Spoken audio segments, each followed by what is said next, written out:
বন্ধুসকল আসাম কাৰলৈ আপোনালোকক স্বাগতম জনাইছোঁ।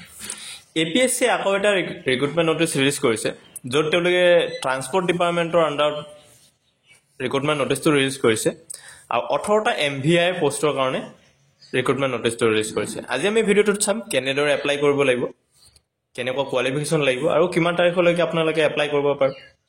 চ' এইটো মই স্ক্ৰল ডাউন কৰিলে এইটো পেজৰ লিংক মই ডিছক্ৰিপশ্যনত দি দিছোঁ। আপুনি এইটো পেজত আহি গোটেইখিনি ডিটেইলছ পাব পাৰে, কেনেদৰে এপ্লাই কৰিব লাগে আৰু এপ্লিকেশ্যন লিংকটো পাই যাব। চ' মই এইটো স্ক্ৰল ডাউন কৰিলে ইয়াতে দেখা হৈছে নেম অফ দ্য পোষ্ট দিয়া আছে মটৰ ভেহিকেল ইনস্পেক্টৰ আৰু টোটেল পোষ্ট দিয়া আছে 18টা। কেটেগৰী ৱাইজ ভেকেঞ্চি দিয়া আছে, আনৰিজাৰ্ভৰ আছে 12টা, আনৰিজাৰ্ভৰ 12টা আছে, OBC MOBC 4টা আৰু SC 2টা।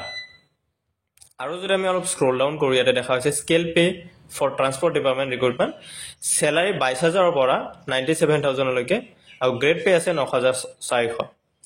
ইলিজিবিলিটি ক্ৰাইটেৰিয়াৰ ভিতৰত প্ৰথমতে এডুকেশ্যন কোৱালিফিকেশ্যন আছে HSLC বা HSSLC with 3 years diploma in automobile and mechanical engineering from A recognise institute of government of Assam.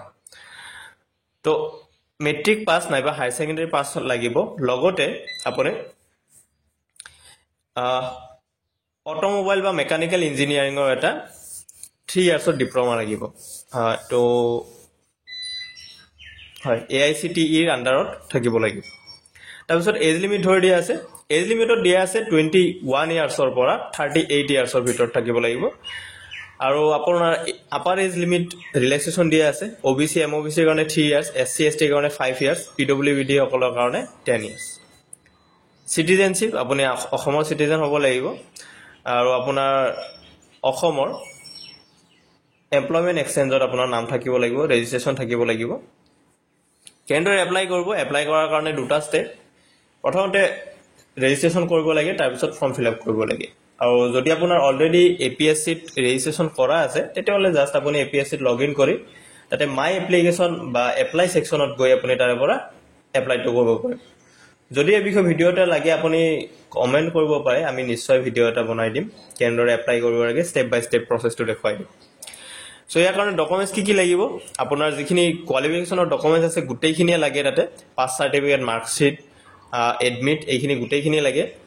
তাৰপিছত লাগিব আপোনাৰ ডিপ্ল'মাৰ চাৰ্টিফিকেট আৰু মাৰ্কশ্বিট, যিটো ডিপ্ল'মা তেওঁলোকে 3 yearsৰ ডিপ্ল'মা লাগিব অট'মোবাইল বা মেকানিকেল ইঞ্জিনিয়াৰিঙৰ, সেই চাৰ্টিফিকেটটো লাগিব। যদি আপোনাৰ কাষ্ট এপ্লিকেবল হয় তেতিয়াহ'লে কাষ্ট চাৰ্টিফিকেট লাগিব। যদি আপোনাৰ BPL হয় BPL চাৰ্টিফিকেট লাগিব, এইটো আপলোড নকৰিলেও হয়। আৰু আপোনাৰ এমপ্লয়মেণ্ট এক্সচেঞ্জৰ চাৰ্টিফিকেটখন তাতে আপলোড কৰিব লাগিব।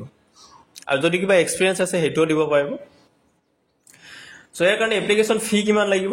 জেনেৰেল EWSৰ কাৰণে 297.20, SC ST OBC MOBCৰ কাৰণে 197.20 আৰু BPL PWD সকলৰ কাৰণে 47.20 ৰুপিজ লাগিব। ইম্পৰ্টেণ্ট ডেটছখিনি চাই লওঁ আমি। ষ্টাৰ্ট হ'ব 18 মাৰ্চৰ পৰা আৰু লাষ্ট ডেট হ'ল 17 এপ্ৰিল। 18 মাৰ্চৰ পৰা আপুনি 17 এপ্ৰিলৰ ভিতৰত এপ্লাই কৰিব লাগিব। আৰু ইয়াতে ইম্পৰ্টেণ্ট লিংকছত ইয়াতে আপোনাৰ লিংকখিনি দিয়া আছে, আপুনি কেনেদৰে এপ্লাই কৰিব পাৰিব। চ' এইখিনি আছিল এই পষ্টটোৰ বিষয়ে। যদি ভিডিঅ'টো ভাল লাগিছে তেতিয়াহ'লে লাইক কৰক, শ্বেয়াৰ কৰক নিজৰ বন্ধুবৰ্গৰ লগত। আৰু যদি আমাৰ চেনেলত আপুনি নিউ ভিউচাৰ্ছ হয় আৰু এনেকুৱা ভিডিঅ'বিলাক পাই থাকিব বিচাৰে তেতিয়াহ'লে ছাবস্ক্ৰাইব কৰিবলৈ নাপাহৰিব। চ' ফ্ৰেণ্ডছ, থেংকছ ফৰ ৱাচিং।